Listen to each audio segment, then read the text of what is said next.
Hello everyone. Well, it's the final day of coloring that Vicki and I have shared all month long. If you've missed any of our videos or blog posts, you can always go back. We are always posting on Sunday, so check us out. Today, I am going to color with markers. I don't have the blends, but I do have markers, and I'm going to give you a few little tips for how to do this so that you don't get the lines in there. So if you're ready to see coloring with markers, join me in the studio and I'll show you how. For today's tutorial, I am using the Season of Chic, specifically the flower. I am using Go-To Greetings, my favorite sentiment set, and I'm using Just a Note. I think I like it because it has just a note in there, and I use that a lot. I am using the Stylish Shapes dies, and I use not the largest, but the next largest. And I have a piece of the, what is that paper? The In Color paper, and this is the polka dot paper, and I just used it and I cut out a shape because I only need a half a circle, so why waste a whole circle? So I have that. I need a piece of white that is 1 3/4 by 2 3/4. I have a layer to go underneath of it that's 1 7/8 by 2 7/8. I have a piece of the Sweet Sorbet striped paper from the In Color pack, and this is 1 1/2 by 4. My panel is the normal 4 by 5 1/4, and I changed it up a little bit. The reason I used this size was I had cut off a strip, and I had this big piece left. Well, it wasn't enough to do the 8 1/2 by 5 1/2, so I cut this one at 4 1/4 by 11, and I've scored it at 5 1/2, which will still give me a 4 1/4 by 5 1/2 size card. So let's get started. Oh, I needed my Memento ink, my Sweet Sorbet ink, and naturally my marker. So the first thing I'm going to do is I'm going to take my panel and I'm going to take my flower and I'm going to stamp my flower in black. I think I need either, almost, boy, I did good on that one. All right, so I'm going to stamp this one, and it's not inked up all the way at the top because I took half of it off. All right, let me get my other one and see if it's juicier. Oh yes, much better. I think I need to ink that one up again. And I have to be careful that I don't get this ink. Okay, I'm going to wipe my hands on my towel. I don't want that ink on my card. That is about how I go. All right, and I'm going to add another one at the bottom. All right, and I am going to turn it just for some interest. Okay, so there are my two flowers, and it's time to color. Now, when you're coloring with a marker, if you can color in a straight line, you will not get the I don't know how to say it, the joining lines. So here's an example. So if you can color in a straight line, do it. All you get are the lines that overlap, which gives it some texture. All right. If it's too big to do that, and I'm going to show you on this one, what you want to do is you want to flick from the top down and then flick from the bottom up. And that eliminates, it kind of overlaps in the middle, which gives you a little bit of different color. I prefer this method. I don't know why, but I do. I use it a lot. And if I have to, I can go back in and tap where I missed. So when you do mine, I usually do it this way. All right. because like I said, I prefer it. I don't think you see the lines as much on that as you do with this way. So I just start at the top and I flick up and down. I usually start from the top and then flick up. All right, and one more. So there's two ways to color.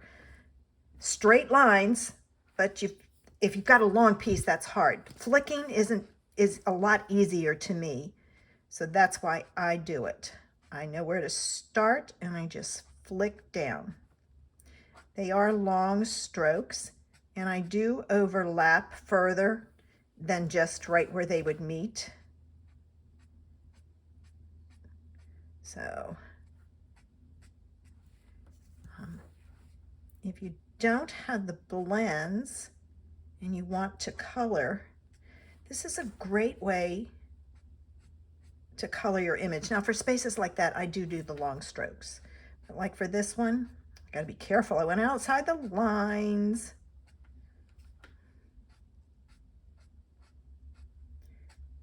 That's because I was talking and not focusing. Almost. All right. I should have done that the other way, but it does give it some texture, and I mean, I don't mind it. I kind of like it. All right, let's get this card put together. This piece I'm going to let dry a little bit. It's going to go on that one. So for my card base, I'm going to fold and burnish my panel or my card base.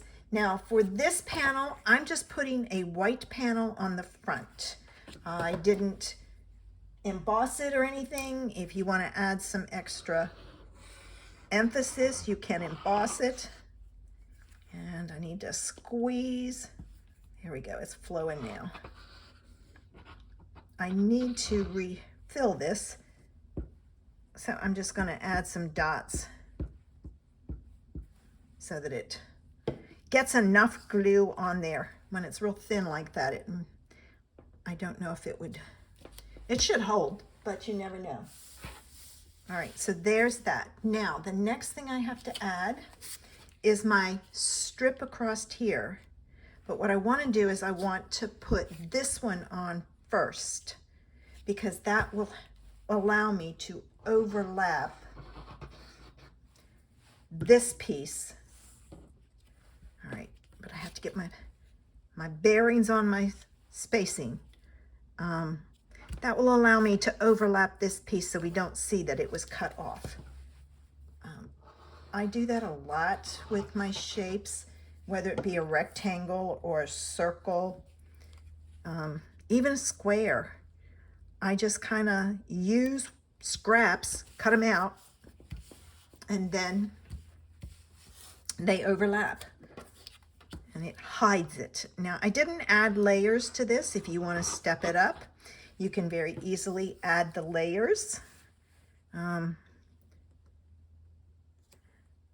I think I have this one upside down. Let me turn it around and see. Nope, I had it right side up. It just looked upside down to me.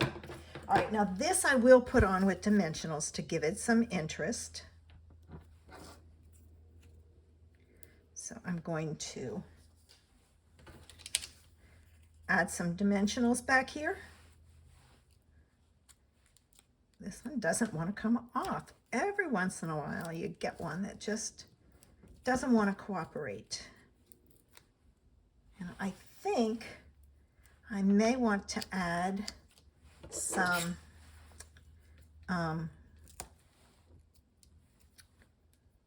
ribbon to this. I'll know after I get my sentiment on, and I can grab my ribbon very quickly. Nope, that way. And then this goes on, and it's a little bit taller. It's more into the circle than it is below the strip. And I use the green because there's no leaves, and this kind of will give you the impression that it's it's got leaves on it. All right, now my sentiment. And I have a feeling I'm gonna want to add. All right, let me check this, and I'll pull in a scrap paper. I have to see if it's on there straight. Yes, I always test it. All right, and I'm gonna add it down at the bottom. I just realized it would help if I put that on the paper straight. There we go, not bad. It's off a little, but that's all right. And I just put my finger in this ink. Oh my gosh, it's gonna be one of those days where I put my finger in my ink. And I'm gonna get my ribbon, the Sweet Sorbet ribbon. All right, this is a Sweet Sorbet, and I think it needs something. I haven't tried this one with the multi-loop bow. Let's see what this one does. 1, 2,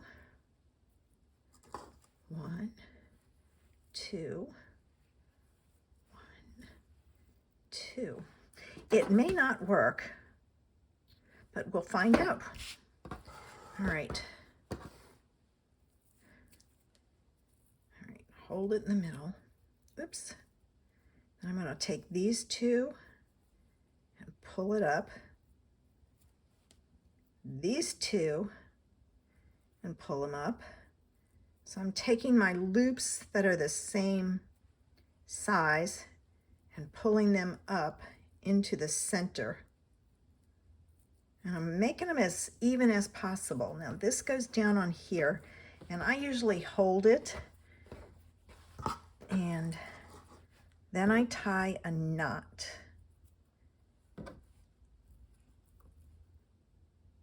All right, I give myself a little bit more room.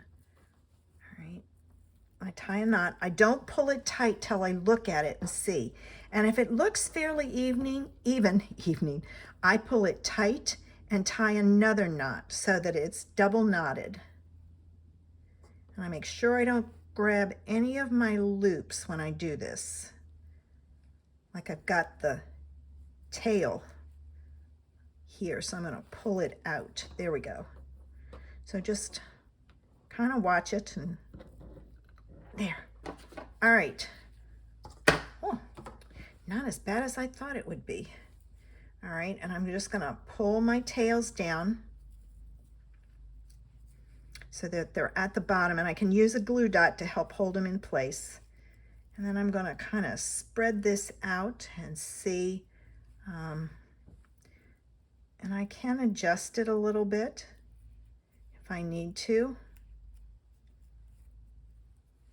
You need to adjust it before you put it on your card, because once it's on your card, you can't adjust it.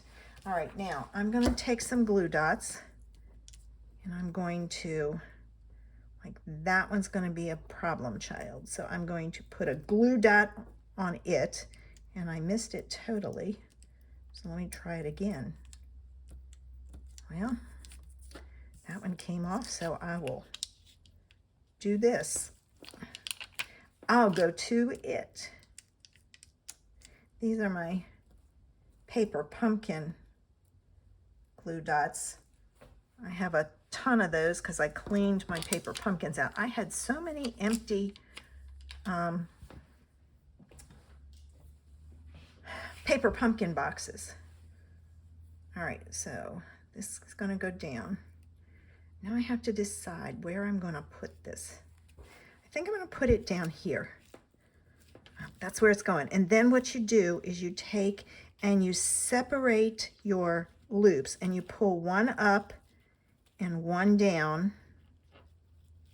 Doesn't matter which one, so that you get lots of loops showing up. And by pulling one up and one down, it spreads them out. There's that one.